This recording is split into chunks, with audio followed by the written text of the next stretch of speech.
So when you talk about health, it is not weight loss. It is about first thing sleep. How many hours are you sleeping in a day? Minimum 7 to 8 hours. Now 7 to 8 hours, when you're talking about when do you start your sleep and when are you waking up, that's also equally important. And you will say, why do you have to sleep for 7 to 8 hours? Even 3-4 hours is enough. Yes, 3-4 hours also is a good deal, but when are those 3-4 hours? It has to be anywhere between 10 p.m. 11 p.m. starting. So now, why do I stress so much about sleeping? Because there is something called a cycle that your organs, internal organs, follow. So during this period, they are using it as a time to rejuvenate themselves, to come back to the best possible position for the next day. So if you're not going to give them this time, they are not ready for the next day, and you are not ready for the next day. And if you keep doing this, you are just adding more stress to your internal organs. So sleep at 10, count 7 to 8 hours. Sleep at 11, count 7 to 8 hours. So begin with small steps and you can achieve it. Okay, coming to the second point, have a good morning routine. When you wake up in the morning, please do not immediately start looking at your phone or check your emails. That is not the kind of input we need at that hour. What we need to do is reiterate, remind yourself what are the good things that have happened in your life. Express gratitude. How do you do that? Just say thank you for having given me a good sleep, having woken up fresh and healthy, isn't it? And you need to have a kind of an exercise in the morning. So when I talk about exercise, people say, no, we don't have time. We have to immediately start doing. The simplest exercise that you can do for your entire body, internally and externally, is the Surya Namaskars. And all that you have to do is maybe 4 to 6 times to begin with. There are numerous videos that you can check how it can be done efficiently. So please start with at least 6 Surya Namaskars per day, and trust me, it will take less than 10 minutes to do it. Okay, coming to the third point, eat well. And when I say eat well, it's a very simple way you can look at.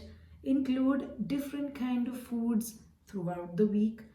Include different color of foods throughout the week. Include different textures of food throughout the week. When you look at even visually, if you're looking at different colors, different textures, different types throughout the week, it gives you motivation to eat. It energizes you. Please do not eat the same kind of food every day. You're feeding your body with the same kind of food, but we need nutrition in different forms.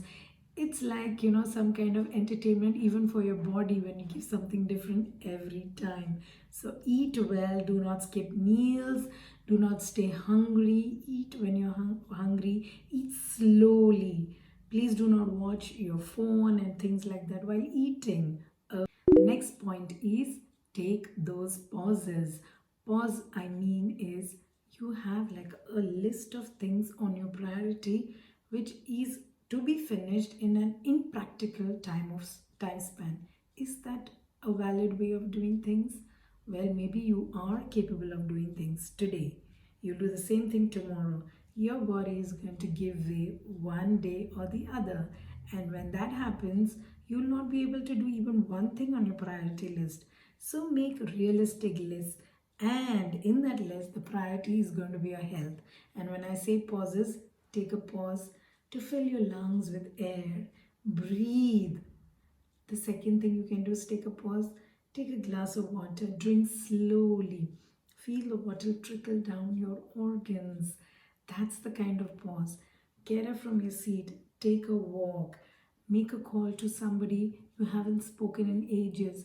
Express that kind of caring. When you see you express love and caring for others, that's the kind of happiness that you need at that point. Okay, and the fifth point that I need to tell you, the fifth one here is that you need to feed your brain with good thoughts. And you will say, in today's time where everywhere there's misery and hunger and pain, how do you do that? Very simple. Look at your life. What you have today. You have a roof on your head. you have clothes to wear, you have water to drink, you have food to eat to fill your stomach. What more do you need? You have people around you whom you can love and they love you back. Start with that.